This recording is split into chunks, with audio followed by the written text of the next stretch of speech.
Good morning all my dear students. कैसे हैं आप लोग सभी? आप लोग का दुर्गा पूजा कैसा रहा? आशा करता हूँ कि आप सबों का पूजा बहुत ही अच्छे से गया होगा। तो अब आप लोग अपना तैयारी में लग जाएं, है ना। तो हम पिछला क्लास में आप लोगों को बताए थे स्विच केस जो स्टेटमेंट चल रहा था, है ना, वो हम लोग ख़त्म किए थे। स्विच केस स्टेटमेंट, जो कि ये तीनों चीज़ जो हम लोग स्विच केस में हम लोग जो पढ़े थे डिसीजन कंट्रोल स्टेटमेंट में, उसमें से दो क्लास हम उसका दो वीडियो ले चुके हैं। पहले सबसे पहले ई फिल्स हम लोग पढ़ लिए और सेकेंड हम लोग जो है वो स्विच केस भी पढ़ लिए, है ना। तो आज हम लोग पढ़ने के लिए जा रहे हैं, जो हम लोग का आज का जो क्लास होगा वो conditional operator, conditional statement and go to statement, दोनों को आज हम लोग इसी वीडियो में लेंगे। इसलिए आप लोग उसको देखेंगे, क्योंकि इसके बाद जो क्लास चलेगा वो चलेगा हम लोग का लूप का, है ना। क्योंकि लूप और ये जो पढ़ा रहे हैं डिसीजन कंट्रोल स्टेटमेंट, ये सब के बिना कोई भी प्रोग्राम का डेवलपमेंट करना, डिज़ाइन करना संभव नहीं है।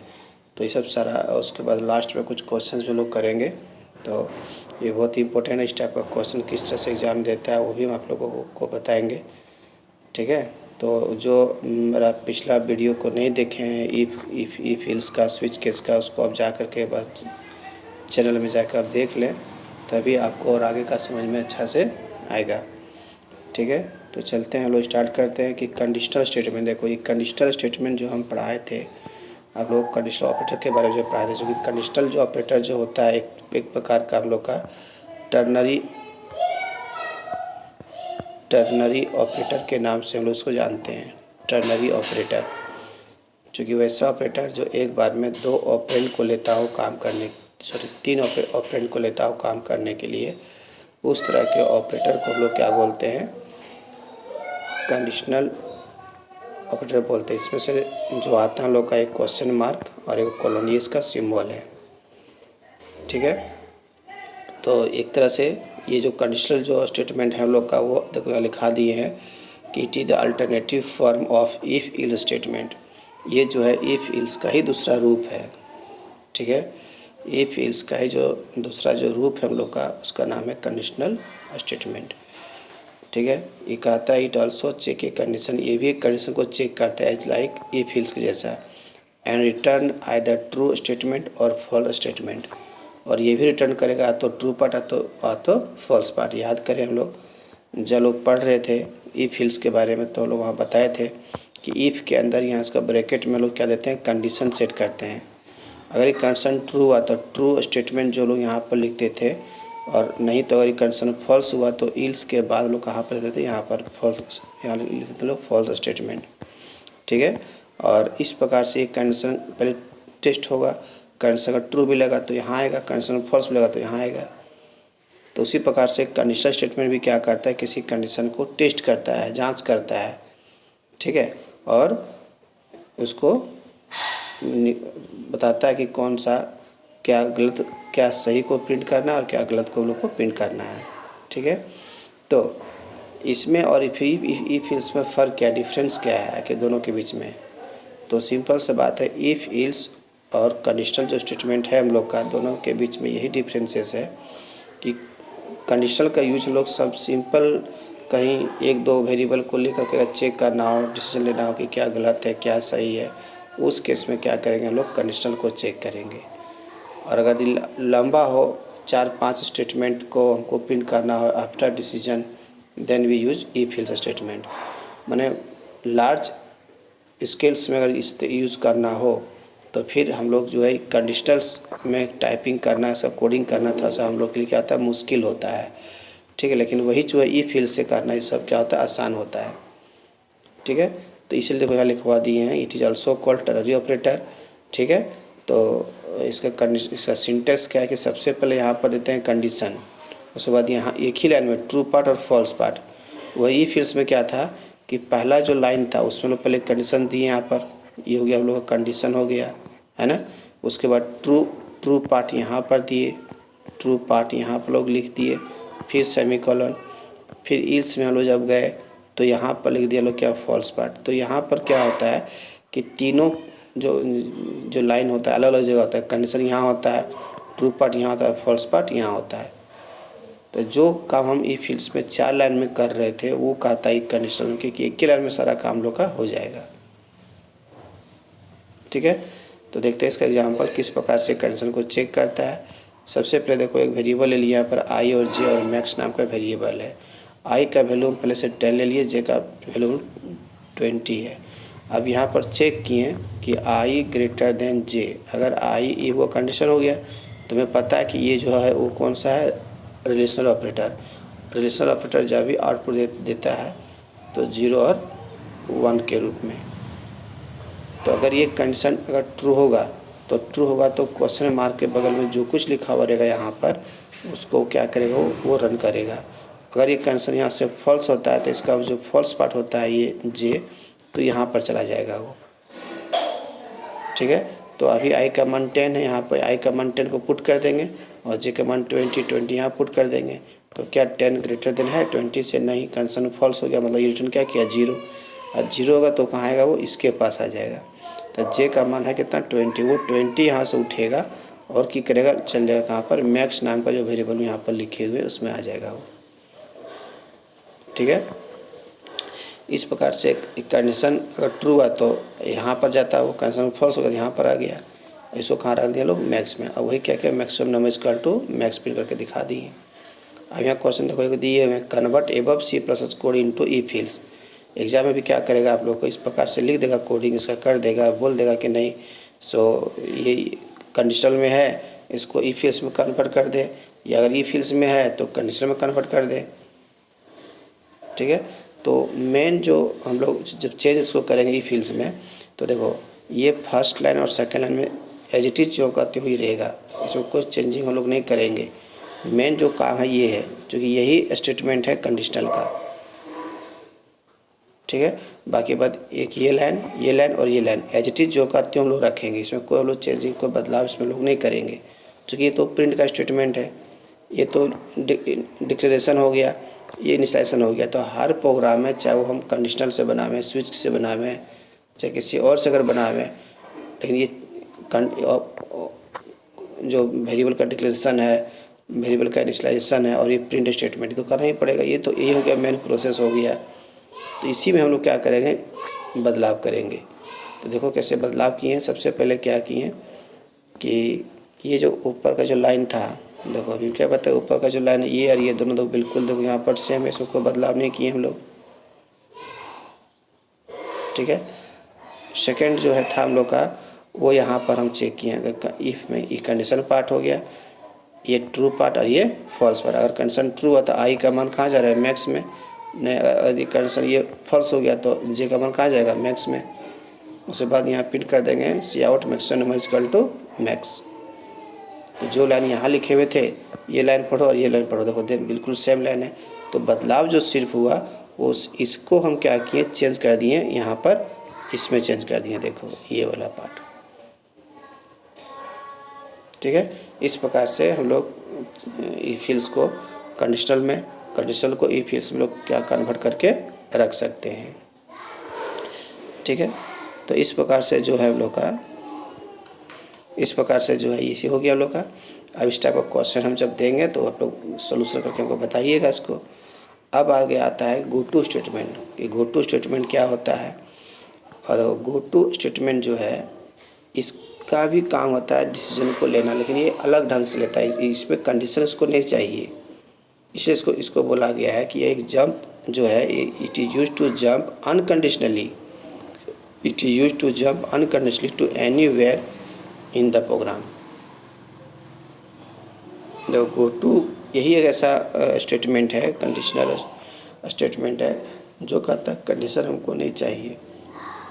कंडीशन अगर देना है तो फिर आप ई फील्ड्स का इस्तेमाल कर लीजिए, स्विच के इस्तेमाल कर लीजिए, कंडीशनल को इस्तेमाल यूज कर लीजिए।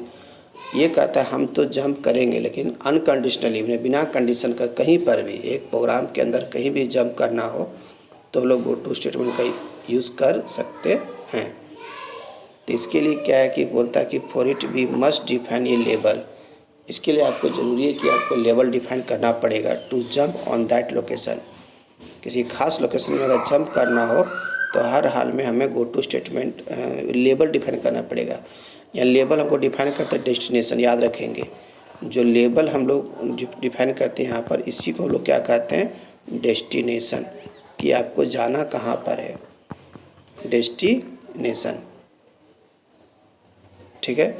जैसे हम लोग भी कहीं आप अपना फिजिकल लाइफ में यूज़ करते हैं, go to Delhi, go to Mumbai, go to Patna, तो एक लोकेशन का नाम देते हैं, नहीं जाना कहाँ है। तो वही जो जहाँ जानते हैं हम लोग उसको क्या बोलते हैं, लेबल। तो ये लेबल हो सकता है प्रोग्राम के टॉप पे भी हो सकता है और प्रोग्राम के बॉटम में भी हो सकता है।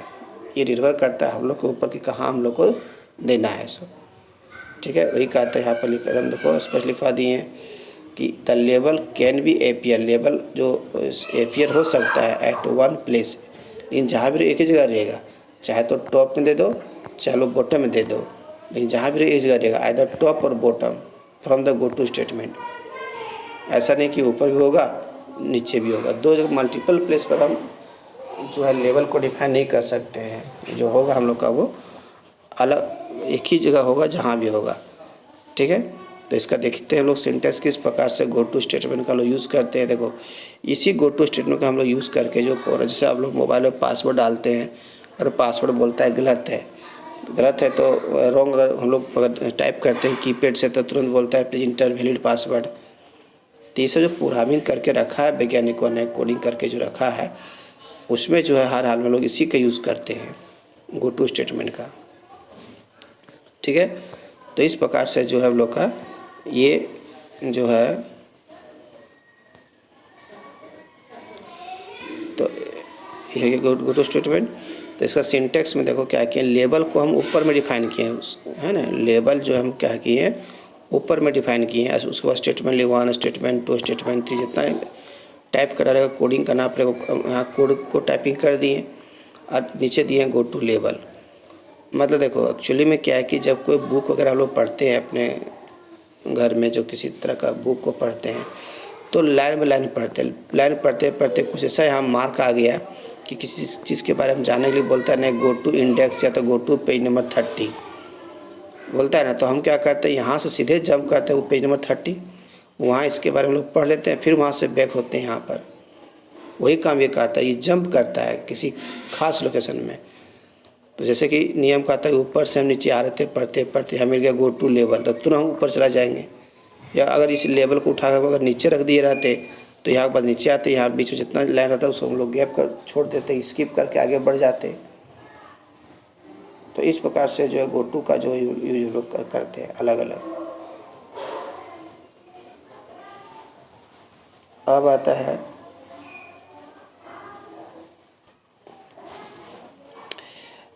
है हम लोग का इसका एग्जाम्पल। देखो जैसे कि यहाँ क्वेश्चन लिखा हुआ है कि write is C++ program to input only positive number. मैंने आपको एक प्रोग्राम का कोडिंग करना है C++ में, जिसमें कह रहा है कि आपको सिर्फ और सिर्फ जो है पॉजिटिव नंबर ही क्या करना है, इनपुट लेना है। तो सबसे पहले यहाँ क्या लिख दिए, भरे में लिख दिए। उसके बाद पहला काम क्या होगा, डिक्लेरेशन कर दिए और इनपुट नाम का हम यहाँ लेबल डिफाइन, यही मेरा डेस्टिनेशन है। इसी जगह पर अगर नीचे से ऊपर अगर आते हैं तो इसी जगह पर हम लोग आके रुकेंगे यहाँ पर। ठीक है, उसके बाद इसकी को साफ कर दिए और मांगा सबसे पहले इंटर नंबर।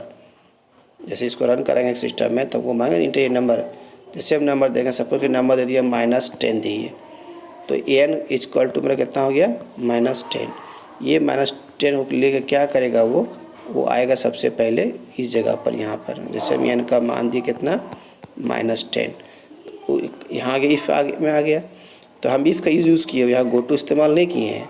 अगर -10 क्या बड़ा है 0 से, चूँकि हम चेक कंडीशन तो चेक नहीं कर सकते गो टू से, हम पहले बोल दिए कि गो टू स्टेटमेंट से हम किसी कंडीशन को चेक नहीं कर सकते हैं। ठीक है, लेकिन गो टू जहाँ भी ये कीवर्ड मिलेगा तो आपका वो प्रोग्राम का कंट्रोल किसी खास लोकेशन पर जंप कर जाएगा। तो फिर कंडीशन सेट करा, हमको कहा भी रहा कि हमको पॉजिटिव नंबर को चेक करना है। तो यदि पॉजिटिव नंबर को चेक करना है तो हर हाल में हमें इफ़ का प्रयोग करना पड़ेगा। और अगर इफ़ का प्रयोग नहीं करते तो फिर इस जगह पर लोग कंडीशनल का भी प्रयोग कर सकते थे, क्योंकि ये सिंपल इफ हिल्स है। और सिंपल इफ इस जगह पर हम लोग कंडीशनल का भी यूज़ कर सकते हैं। तो जैसे कि अगर हम n का मान -10 दिए तो -10 बढ़ाए 0 से, नहीं कंडीशन क्या फॉल्स हो गया, ये कंडीशन क्या फॉल्स हो गया। फॉल्स हो सीधे क्या किया, यहाँ से आ गया वो यहाँ पर नीचे आ गया, जंप कर गया। जब यहाँ आया यहाँ पर गो टू इनपुट ने इल्स के बाद में लोग फॉल्स लिखते थे। अब यहाँ क्या गो टू इनपुट, इनपुट मतलब क्या हुआ कि अब इनपुट जहाँ लिखा हो वहाँ पर अब चले जाना है आपको। तब इनपुट जो लिखे हुए हैं वो कहाँ लिखे हुए हैं, सबसे ऊपर में यहाँ लिखे हुए हैं इस जगह पर। इससे क्या हुआ कि हम लोग इस गो टू इनपुट से ऊपर चले गए, 1 2 3 4 5 6 लाइन को क्या किए लोग जंप कर दिए और जंप करके टॉप चले गए। और फिर अब प्रोग्राम का जो कंट्रोल है, प्रोग्रामर क्या करेगा, इस प्रोग्राम को जब पढ़ेगा वो तो टॉप से पढ़ेगा। पहले इसको पढ़ा, फिर क्लियर स्क्रीन को क्लियर किया, फिर आपसे नंबर मांगा इंटर ये नंबर।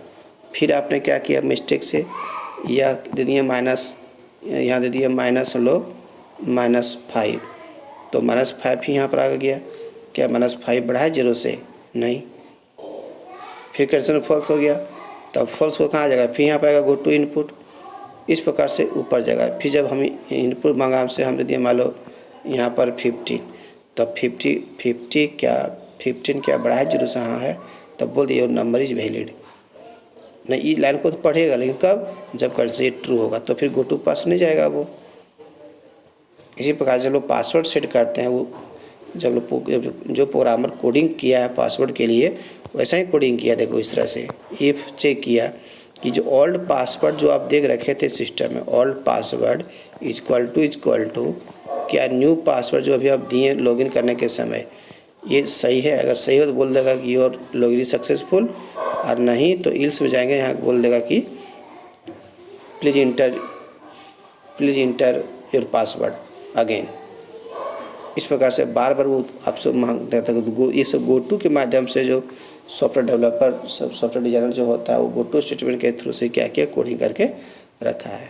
ठीक है, तो इसको देख लिए लोग। अगला जो आप कुछ सब क्वेश्चन करवाए हुए हैं गो टू से स्विच से, तो स्विच का तो हम आप लोग को बता दिए हैं। आप लोग देखिए यहाँ पर इसका हम क्वेश्चन दिए हुए हैं। क्वेश्चन नंबर 5 से कह रहा है कि फाइंड आउटपुट। एग्जाम में क्या करें, इसी तरह से आप लोग को देगा क्वेश्चन, फाइंड आउटपुट निकालना है। यदि ए का जो वैल्यू कितना है 3 है और b इक्वल टू कितना है 6 है। ठीक है, b इक्वल टू कितना है 6 यहाँ दिया हुआ है। तो सबसे पहले यहाँ लिखा हुआ है सी आउट के अंदर में, यहाँ लिखा हुआ है क्या a ग्रेटर देन b है। तो a का जो वैल्यू है हम लोग का वो कितना है 3 है, b का वैल्यू 6 है। तो क्या 3 जो है ग्रेटर देन है 6 का, नहीं है। कंडीशन फॉल्स हुआ, तो फॉल्स हुआ तो कहाँ आएगा, इसके पास आएगा बी के पास।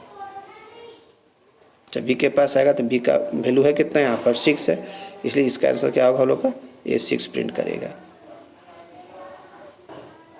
हाँ, जैसे कभी कभी क्या होता है कि अगर यहाँ ऑप्शन में देखिए और ऑप्शन वहाँ दिए हुए थे कि अगर यदि ये और बी यहाँ दिया हुआ, ये भी दिया बी भी दिया हुआ, तो ये और बी प्रिंट तब करता जब हम ऐसे अगर लिखते यहाँ पर कि अगर यदि ए ग्रेटर देन बी अगर होगा तो फिर यहाँ पर लिखते सी आउट में, यहाँ जा कर के मैसेज के रूप में लिखते हैं लोग इस तरह से। तो ये बनता है मैसेज बनता। डबल कोटेशन के अंदर जब लोग इनक्लोज करते हैं किसी को, उसको क्या बोलते हैं लोग, मैसेज कहते हैं। ठीक है, चलते हैं अगला क्वेश्चन। कहता है कि इफ इल्स है ना, the if else statement can be replaced by which operator.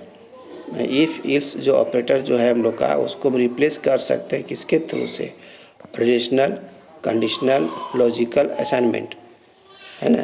तो इसका सही जो आंसर होगा हम लोग का कि अभी तुरंत हम बताए थे कि इफ इल्स को हम चेंज कर सकते हैं कंडीशनल स्टेटमेंट से या कंडीशनल ऑपरेटर से। इसका जो परफेक्ट आंसर क्या होगा हम लोग का, बी नंबर होगा। ठीक है, बी नंबर आंसर सही होगा। अलग आता है कि the switch statement is also called as. Switch statement को क्या और एक्स्ट्रा क्या नाम इसका दिया गया है ना। तो यहाँ दिया हुआ है choosing structure, selective structure, certain structure, none of these. ठीक है, तो स्विच के माध्यम से हम क्या करते हैं कि अलग अलग टाइप के यहाँ पर सेलेक्ट करते हैं स्टेटमेंट को, इसीलिए इसका जो आंसर जो होगा हम लोग का वो परफेक्ट आंसर क्या होगा, सिलेक्टिव स्ट्रक्चर होगा। ठीक है, चलते हैं अगला क्वेश्चन की ओर। अगला क्वेश्चन कह रहा है कि the destination statement for the go to level, है ना, कि गो टू लेवल के लिए जो डेस्टिनेशन हम डिफाइन करते हैं, है ना, बाय वाट लेवल, यहाँ सिंबल होगा, यहाँ मिस्टेक हो गया है, यहाँ होगा बाय वाट सिंबल होगा। ठीक है, यहाँ सिंबल कर लेंगे आप लोग, सिंबल। ठीक है, तो किस सिंबल से उसको लोग रिप्रेजेंट करते हैं, जो गो टू का जो लेवल होता है वहाँ क्या करते हैं, तो याद रखना है कि वहाँ क्या करते हैं लोग, कॉलन करते हैं, नॉट सेमी कॉलन। ठीक है, इसको एक बार आप देख लें ताकि आपको और अच्छा से कॉन्फिडेंट हो जाएगा। देखिए ये जो क्वेश्चन यहाँ जो बताए थे हम लोग यहाँ पर, गो टू का जो स्टेटमेंट होता है उसके लास्ट में हम लोग देते हैं सेमी कॉलन, लेकिन जब हम लोग डिफाइन करते हैं उसका लेवल, तो लेवल के लास्ट में क्या पढ़ते हैं, यहाँ पर कॉलन देते हैं। देखो लास्ट में कॉलन दिए हुए हैं। ठीक है, इसीलिए इसका जो परफेक्ट आंसर जो होगा हम लोग का वो ये होगा। फिर यह कहा है कि इसका आउटपुट निकालने बोल रहा है कि फाइंड आउटपुट क्या होगा यदि n1 का मान 56 है और n2 का भी मान 56 है और m नाम का एक वेरिएबल है जो कि ब्लैंक है, इसमें कुछ लोग वैल्यू रखे हुए नहीं है, और यहाँ पर लिखे हुए हैं m = n1 greater than n2। क्या n1 बड़ा है n2 से, तो n1 का जो वैल्यू है वो 56 है और n2 का भी 56 है, तब 56 जो है क्या ग्रेटर देन और इक्वल टू 56 है, तो 56 ग्रेटर देन 56 नहीं है लेकिन इक्वल टू है ना, है। इसको दोनों में से कोई एक कंडीशन ट्रू होना चाहिए, अगर ट्रू हो गया तो वो ट्रू पार्ट में जाएगा, तो इसीलिए कंडीशन ट्रू हो गया तो n1 में जाएगा। n1 का जो वैल्यू है हम लोग का कितना 56, उसको उठाएगा और फिर कहाँ रख देगा m में, इसलिए m का मान क्या होगा 56 होगा। ठीक है, अगला क्वेश्चन कह रहा है कि how many level can exist in a program for go to statement, मतलब एक गो टू स्टेटमेंट में कितने बार हम लेवल को डिफाइन कर सकते हैं, लेवल दे सकते हैं। ठीक है, तो ओनली 1 ए नंबर होगा, क्योंकि एक ही जगह दे सकते हैं, 2 जगह जैसे करें मतलब क्या हुआ कि एक शहर में या एक राज्य में एक शहर एक ही नाम का होता है, 2 नाम का नहीं होता है। ठीक है, इसीलिए हम यहाँ पर सिंगल दे सकते हैं। ठीक, तो ये सारा हम लोग का ख़त्म हो गया। इस टाइप का क्वेश्चंस भी हम फिर आप लोग को देंगे, आप लोग उसको सॉल्व करेंगे, तभी आप लोग को और अच्छा समझ में आएगा। अब अगला जो क्लास हम जो लेंगे वो लेंगे लूपिंग स्ट्रक्चर के बारे में बताएंगे। लूप का क्या काम होता है, लूप से हम लोग कैसे प्रोग्राम को बनाते हैं, डेवलप करते हैं, है ना। तब तक इसको आप लोग नोट्स बढ़िया से तैयार कर लें और फिर बार बार वीडियो को देखें तो और अच्छा आप लोग को समझ में आएगा। Thank you.